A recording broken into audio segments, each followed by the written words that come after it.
Hi, I'm Devin Belmain here at Glazer's Camera, and I'm filling in for Kate Haley because she's on the mend. But today we are joined by Scott Wilson of Echo Bay Media. Hello, Scott. Hello, hello. How are you?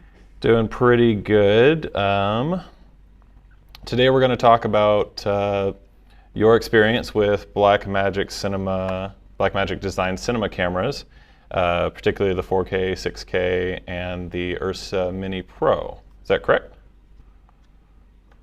Correct, yeah. Excellent. Also on the line we have Bob Caniglia of Blackmagic Design to answer more technical questions if they pop up here in the feed. So any questions you have about Glazer's camera and how we're operating, or Blackmagic Design, or the cinematic process, just pop them into the comment section on YouTube or Facebook, and we'll get right to them. So other than that, Scott, take it away. Perfect, thank you. Yeah, so my name is Scott Wilson. I'm a co-owner and co-partner in a company called Echo Bay Media Incorporated here in Hamilton, Ontario, Canada. So just a stone's throw from Toronto for the sake of reference for people. And so for the next little bit, I'm going to be talking about our experience with the Blackmagic cameras that we've been using over the past few years as a bit of a testimonial of why we chose them and how the process has been using those cameras. So we started our business as a bit of a history on us and our company. We established our company in 2000.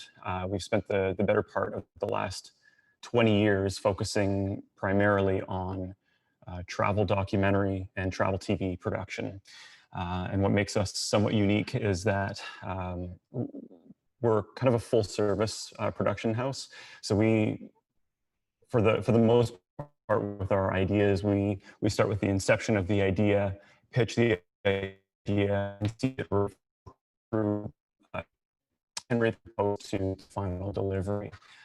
So as opposed to some places that focus primarily on being a post house or being a production and in-field team, we somehow managed to do it all. And it sort of started from not being able to let go of our ideas and our babies and let them into someone else's hands. It was just better that we managed it all the way through.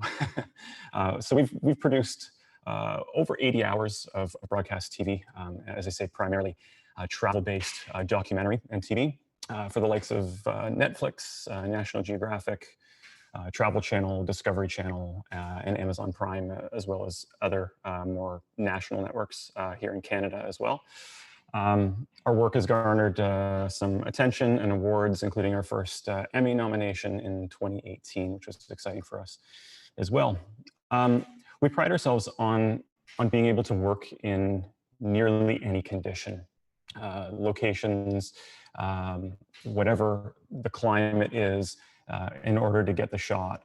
So having shot in places like Antarctica, the Sahara Desert, Sudan, Libya, North Korea, and over 80 other countries, all 7 continents.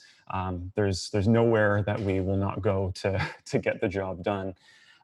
We're commercial divers, we're airplane pilots, drone pilots, allowing us to cover our subject, land, air, and sea.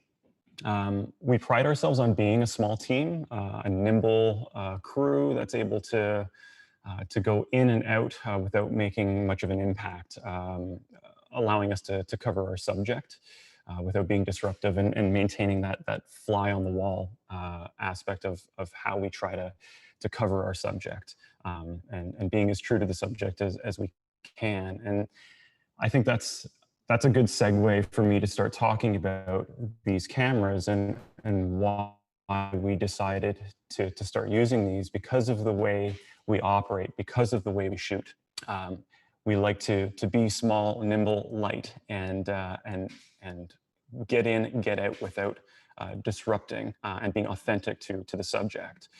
So it was, and Bob can correct me if I'm wrong, I think it was about 2013 when the first pocket cinema camera came out, and we were quite intrigued. And based on the value of and the price point of that camera and what it was offering, we thought it would be a good tool to add to our kit to supplement some of the other cameras that we had at the time, a specialty item, if you will. And it very quickly became a game changer for us. We were investing in one of our first drones at the time. And of course, this was before drones came with cameras built on. You needed to, acquire a gimbal for the proper camera. We felt like this was a good opportunity to not cut the cinematic aspects short, but not risk a $30 camera in the air at the same time. And I remember shooting some test footage and my business partner, Andre, taking that footage to the office. And I was texting him incessantly saying, what does it look like? What does it look like? And he was blown away. He had never seen a camera in such a camera period, but a camera certainly at that price point and size that was offering an aesthetic that looked so much like 16 mil film or Super 16, and since we had shot 16 mil film itself. So to have that aesthetic be unlike any other camera we had seen, we were blown away. It offered like a cinema DNG. It offered so much more than what other cameras were offering. It seemed like Blackmagic had actually listened to what people like us were saying, what crews like ours were saying, what they were wanting. So in the years that followed that, Blackmagic obviously released the URSA cameras and URSA Mini cameras, and we continued to be intrigued with those, but we really missed the ultra small format that we had, the ability to hang out of a car window, to be able to be very guerrilla style and drop in somewhere, work with whatever the scenario was, work with whatever the climate, with whatever the situation was throwing at us, and be able to get by, especially if it meant hiking gear up a volcano or whatever the situation would be to follow the story. We missed having that small format without, again, having to sacrifice something in the meantime. So when the Pocket 4K and then ultimately the Pocket 6K cinema cameras came out, for us, it was a no-brainer. In fact, it was a sigh of relief. I think like a lot of people, we were praying and hoping that day was going to come. And when it did, we were sold right away. We knew that it would be the answer for us. The first instance that we had to sort of employ these things and really put them through their paces was a project for Discovery Science, where we needed to find a solution to cover the action that was happening in a submarine, in a submersible, a 3-person submersible going to the bottom of the Blue Hole in Belize. So we had Sir Richard Branson and the Cousteau family that were all diving to the bottom of the Blue Hole to discover what was down there. In order to really cover that, we had some dives of our own to get B-roll, et cetera, but for the actual dive, for the A dive, obviously with there only being 3 seats, we were not important enough to be in one of those 3 seats. And so we needed to find a way to cover that. And it presented more challenges than normal. Obviously, 400 or 500 feet down, it's incredibly dark. So we needed something that was going to be able to handle a low light situation. We needed multiple cameras in order to cover multiple people in multiple angles. And in an already incredibly tight space, that was obviously another challenge. The heat that's just being generated within the submarine in a very tight space with 3 souls on board creates a lot of heat. So it wasn't just a, any camera will do situation. And it wasn't the kind of thing that we wanted to throw GoPros on and hope for the best. So we needed something on top of all of that, that for an hours-long expedition could be rolling. And with the ability to have an external SSD and the ability to have off-board battery power, it made perfect sense for us to be able to rig these cameras, multiple cameras, and they performed admirably. They did exactly what we wanted them to do at ISOs that we shuddered at using in the past. So the cameras really proved themselves to us at that point, and we decided to give them a greater role in production going forward from that point. In the spring of 2019, so last spring, I guess it was, we were approached by a Japanese TV network called TSS, based out of Hiroshima in Japan. They were looking to pair up and co-produce a mini-series, 4x30-hour mini-series, exploring the lesser seen and lesser explored parts of Honshu and central Honshu, specifically for a Western audience. So they needed an English-speaking team and an English-speaking host for that. And it focused on food, the culture, the history of the area. And so when they pitched the idea, we told them that we thought the pocket cameras would be the perfect fleet to use on the series. And it raised a few eyebrows.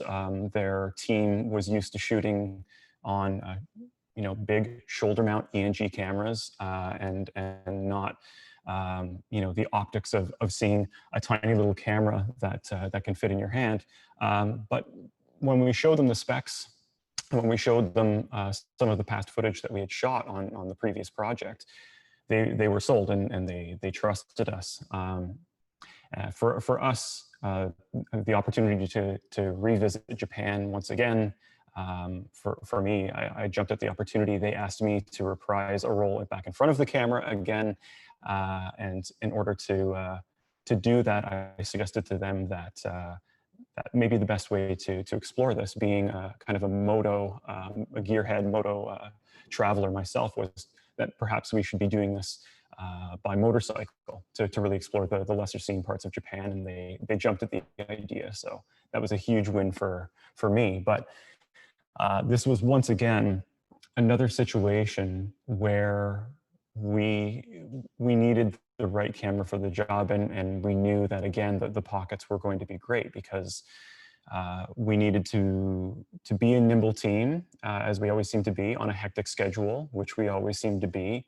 And although we brought an URSA Mini G2 in tow with us for those opportunities when we had more time, and when we needed to really lean on the URSA's strengths, it was there. But primarily, we were once again leaning on the pocket fleet, both 4 and 6K cameras. Stabilizing those cameras was a breeze. There are a lot of opportunity. There are a lot of options, I should say, out there for handheld stabilization that do a marvelous job with those cameras. Again, keeping the gear and the whole, for the whole crew, very compact. Getting tracking shots from a chase vehicle of the motorcycle hanging out that window again. This was all incredibly easy with a camera of that compact scale.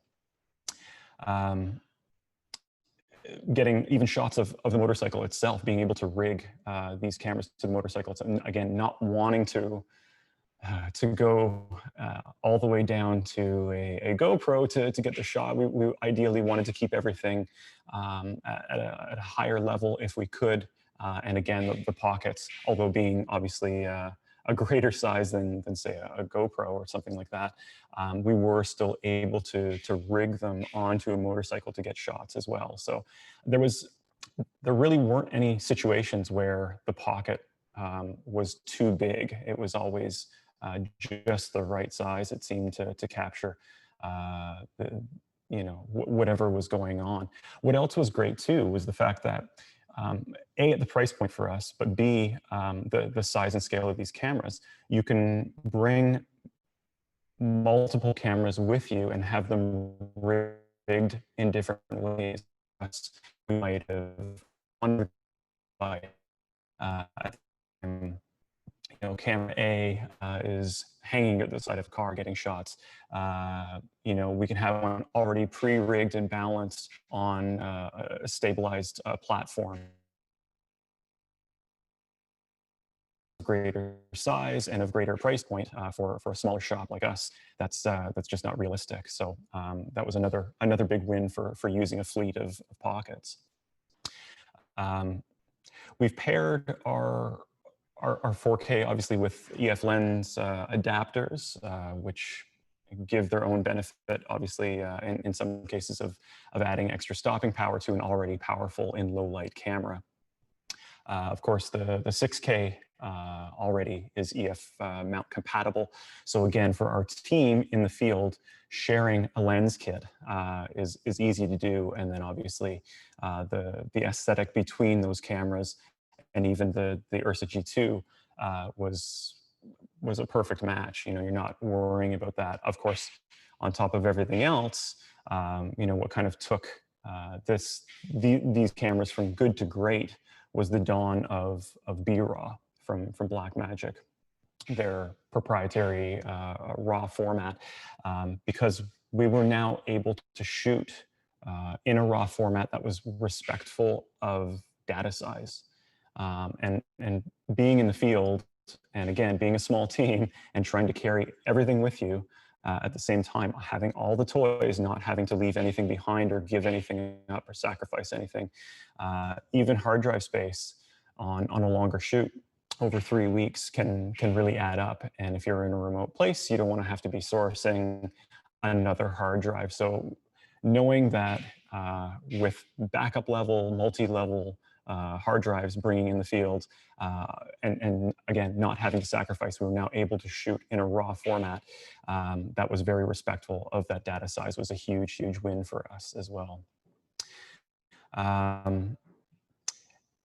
It also allowed for a very flawless post process. There were, you know, no longer were we worried about proxies and offline and all of this. We could literally take the same file from camera and work it entirely through the post process, which makes things obviously a lot easier and quicker, more efficient for every stage of things as well, and not having editors come back and asking, you know, for a different form. Well, I need to use this, I need to use that. It all lives under one roof, which is phenomenal. Yeah, no, that's great, for sure. Like anything that also, can... Yep. Oh, sorry, yeah, no, go ahead. No, anything that's respectful of like data, I can appreciate, because I Absolutely. mean, other than dropping thousands of dollars on, you know, laptop space and like hundreds and hundreds of dollars on hard drives, like anything that can balance the quality and headroom for editing with data sizes, kudos to Blackmagic. Exactly. And with that BRAW process as well, and what they've done with DaVinci Resolve is astounding. It was the first time that for us we were able to realize a process the way it always should have been in our opinions. There was no data confusion between a codec developer or the nonlinear editing software to your grading software, to your delivery software, compression, et cetera, et cetera. It all lived and played nicely under one roof, and for finally somebody was really listening to what we needed, and what, again, a process that always should have been there in our eyes. So it was fantastic. But maybe this is a good point, actually, Devin, to just play a little bit of a clip, a sizzle for what the show is, to give a better idea of what the show is and some of the images that we were able to capture. Oh, absolutely, yeah. Let me get that for you. And here it is. Over the last 20 years, travel has been my life. After visiting more than 80 countries and all 7 continents, there's just a select few places that seem to call me back time and time again. At the top of that list, Japan. I'm constantly drawn by the history, people, food, traditions, and subcultures that are unique to this country. I'm back again, riding through parts of Japan I haven't explored before, and I'm reminded why this place is so special. Over the last 15 years or so, I've had the absolute privilege of visiting Japan numerous times. This time around, I'm combining two of my passions, the passion of Japan itself and the passion riding on a motorcycle.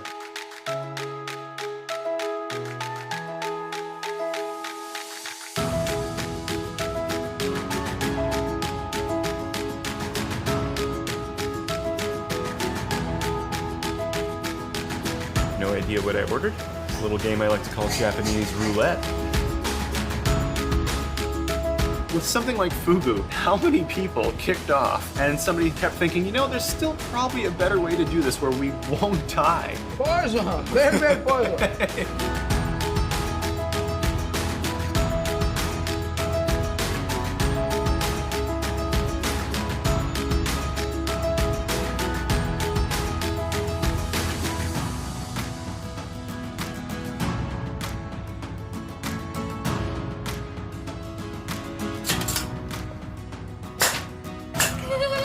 Wow. She knows how to shoot.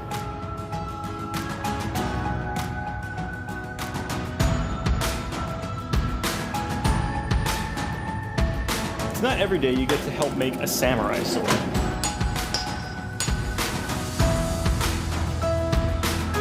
I hope heavy metal saves the world.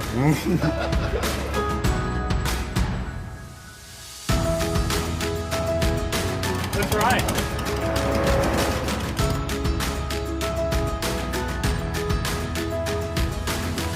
Every single time I come here, I say the same thing. It can't get any better, it can't get any better, and it always does. I've had the privilege of traveling to a lot of places around this planet, and few of them draw me back the way Japan does.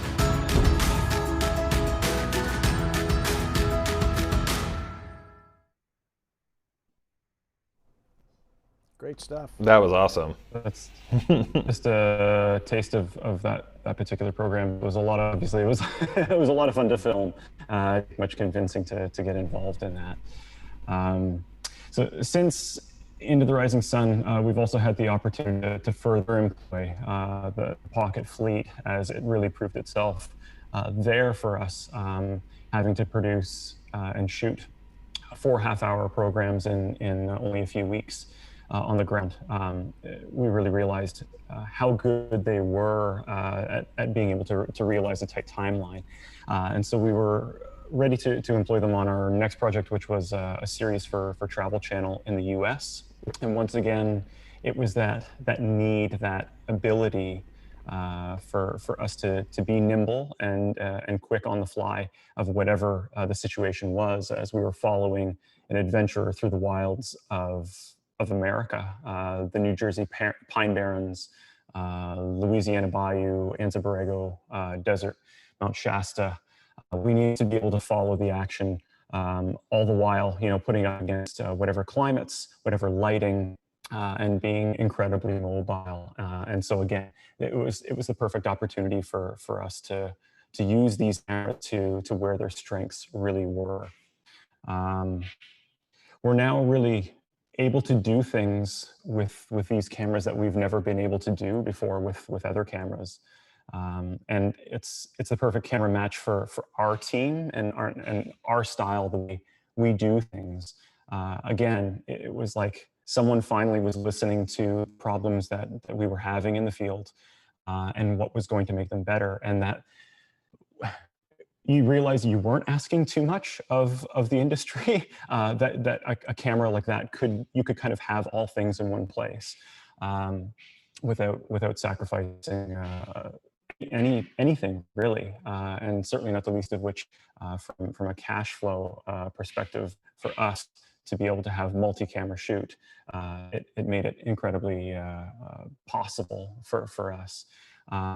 You know, we now have low light ability. We now have a great look. We now have B-RAW. We have file format flexibility. If we need to deliver to a client, we can shoot right to ProRes if need be. You know, we have external recording options, tons of camera support options. It's all there for us to be able to utilize. And so it really is a great choice. Being in remote places in the world, one of the other problems that we come across obviously is having enough power. And when you're flying to other parts of the world, bringing that equipment with you, wanting to have it all with you, one of the benefits with the batteries that this thing uses is that we can put a stockpile in our lens bag, in our camera bag that we're walking onto the plane with because of the low amount of lithium ion that they have. We don't have to worry about checking those batteries or shipping them independently, with larger format batteries that we sometimes have. It's again, it just works as a compact solution for what we do. And when we need to, we can even use external power. We have V-mount battery power that we can plug in and use for longer roll times, like I was mentioning with the submarine situation, which is fantastic. There's always a solution, it seems, by using these cameras, at least with the productions that we've employed them for so far.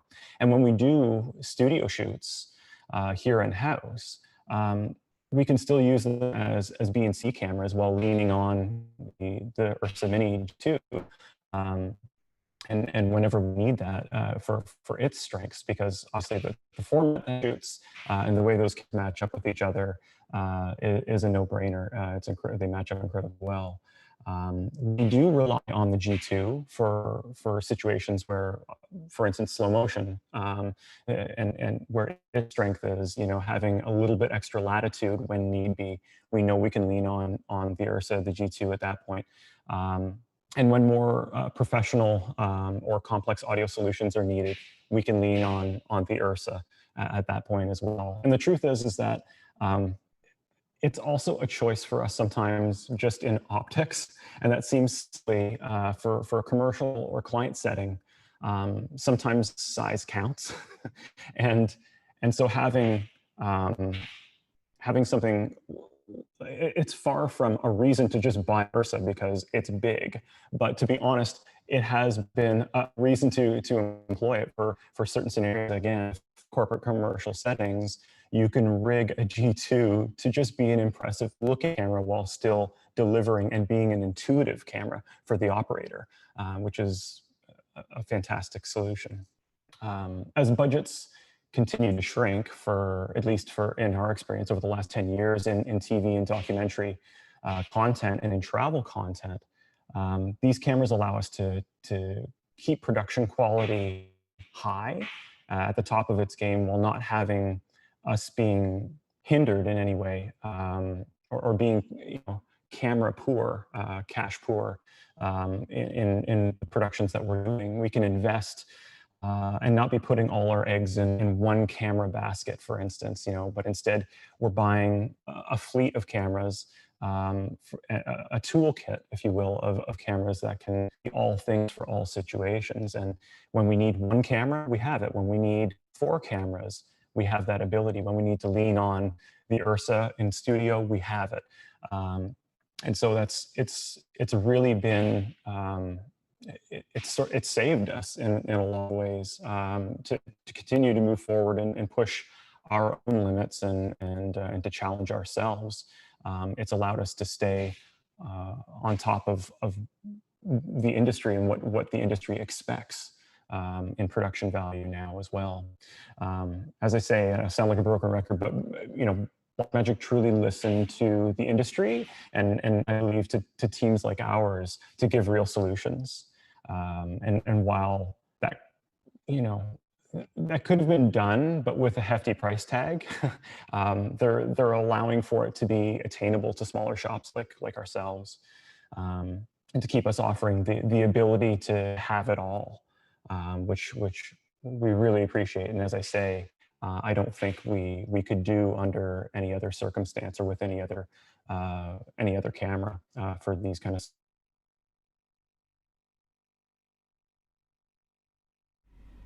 Nope.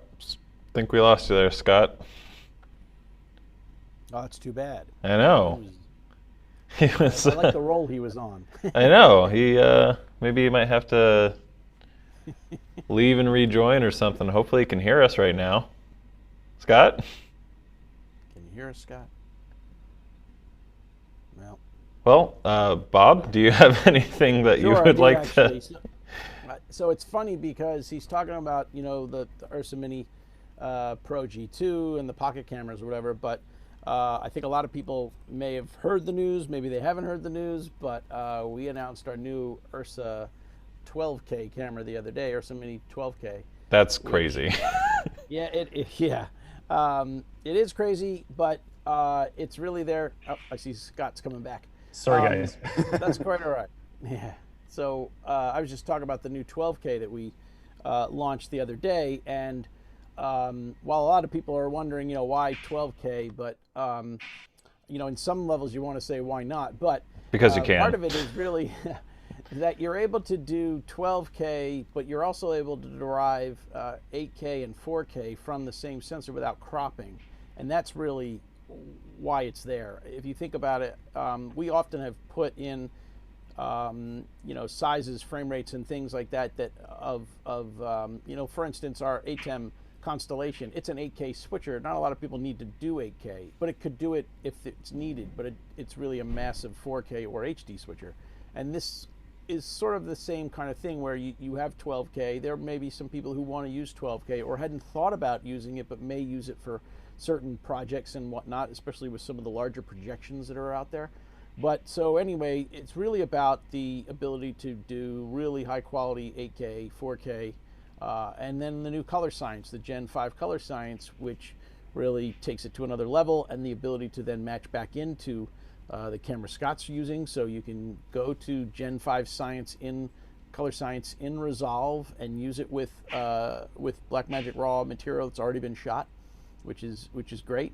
And so I think that, and the Blackmagic RAW is really what allows us to do it, because if 12K images, RAW images, would be massive without Blackmagic RAW to be able to make them usable. And that's really the thing, because if you have a 12K file, you can't play it back on anything. What good is that? So we've done a lot of work on that too. But anyway, I just want to fill some time here while Scott came back. By all means, yeah, I know. Appreciate I was it. wondering if we were going to mention anything about the big 12K announcement. That was amazing. Yeah. Yeah, thanks. No, you know, it's one of those things that everybody was pretty excited about. We had quite a number of people that were shocked by it, but over time, I think people are accepting why we did what we did once they read a little bit more about it. And you know, as you said earlier, you know, different cameras have different uses at different times, but the fact that you can use them all and make it have a consistent look is really what it's all about. Absolutely, and that's it. Like shooting the way we do in the field under so many different conditions, and with conditions changing so quickly too, going from inside to outside following action, and not having the ability to, you know, stop the scene, light the scene, anything like that. It's just follow the action. It's happening now, and you have to kind of worry about it in post, the dreaded worry about it in post kind of thing. It becomes a lot easier for a camera op and for a DP to be thinking those things in order to really stay with the story as you go, again, from inside to outside, or as within an interview, lighting conditions change dramatically, and know that it's so easy to take care of afterwards, and that, again, cross camera, they're all in the B-RAW format. You're kind of safe in that scenario. So it's been a lifesaver. And to your point too, Bob, about you know, shooting above the 4K belt, be it 6K or 12 or 8, etc. That absolutely, we've had that, you know, asked of us before, like, well, why even bother shooting 6K? And with what we've done with so much handheld, as well as even with stabilized, using you know, some sort of a handheld stabilizer, having that extra ability to stabilize later, knowing that we're going to deliver at, say, a UHD spec, it makes all the difference. It really does. It makes all the difference, where, you know, again, you have that room to throw it in post and worry about it later, and have that confidence doing so. Oh, for sure. You know, especially if you're, you know, occasionally a microphone comes in, you know, I mean, that's just the easiest one. But yeah, and sometimes a lot of people will shoot the larger if they only have a single camera for whatever, you know, especially in a run and gun situation. But if you shoot wide, you can do a close up and a wide shot from the same camera, and that also works great. Absolutely. And the first thought when we're sitting down and trying to plan something is, well, we'll plan for that. We'll make time for that. And again, the way we shoot, the way things tend to happen is there's never time for that. There's never time to go back and set up something else to get the wide that you wanted. Okay, well, we've been presented with that many times now to say, let's set the 6K on the wide, and if we need to do push-ins, it's easy. We know we've got the resolution there to do so. So, absolutely. Good stuff. Yeah, I'll show you a quick picture of our 12K camera there. All of the original URSA Mini Pro said 4K on the bridge right by where the lens goes on, and then the G2 says G2. This one says 12K, but on the door it says 12K, so it's pretty obvious what we're watching, what you're looking at. But the body looks remarkably similar to what we've got right now, like with the G2 and with a 4.6 Mini Pro. Is there any other external features that would be different for us? The only thing that's different right now is on the back of the camera, and I don't know if I have a shot. Yeah, I think I do. So on the back of the camera on the other side, so let me flip through. So yeah, you'll notice that they're all the same. It's basically the same with just the new logo. But the thing that, let me go back to me for a second. So the thing is that we did add a new product called the URSA Mini Recorder. And that one takes advantage of an external USB-C port on the camera that you would hook up this recorder to.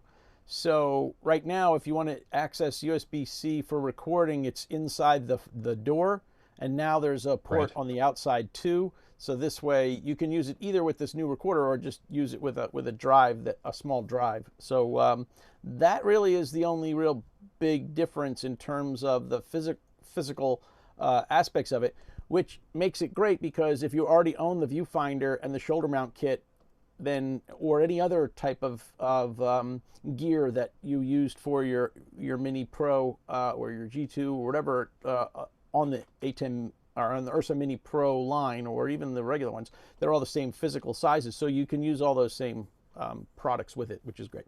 And ergonomically as well, being able to shoot with it's going to feel the same in your hand or on your shoulder as well, I assume. And it comes with a PL mount.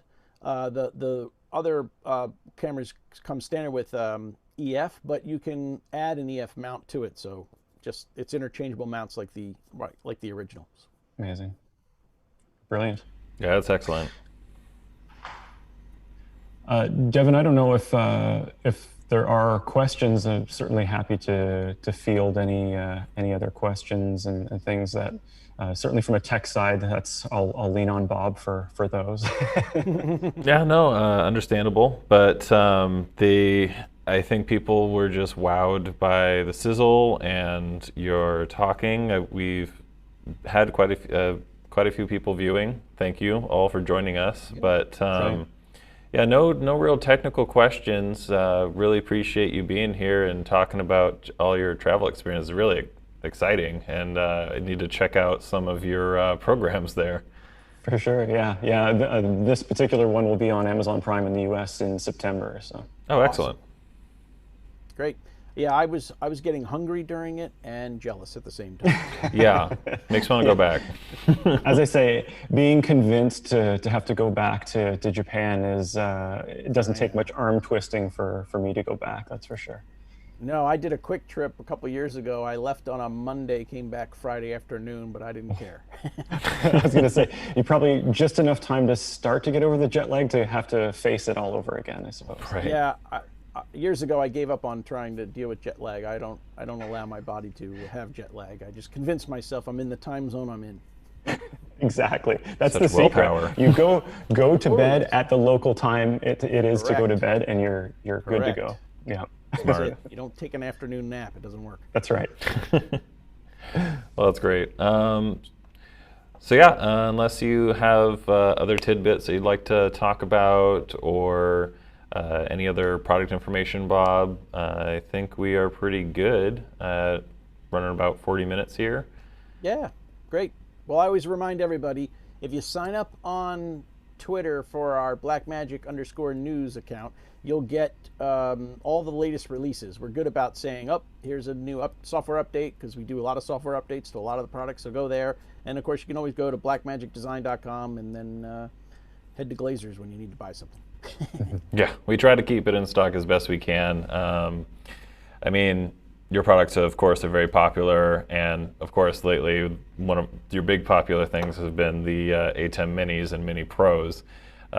Even getting one for the store for situations like this was difficult in the beginning, but we're really glad to have it now, and I'm incidentally surrounded by a few Blackmagic products here, but of course they come in handy. I should be shooting this on a Pocket 4K or something, but maybe next time. But yeah, thank you very much, Scott and Bob, for joining us, but I guess we'll just wrap it up for now. Thank you everybody for joining us, and I hope you have a great rest of your day.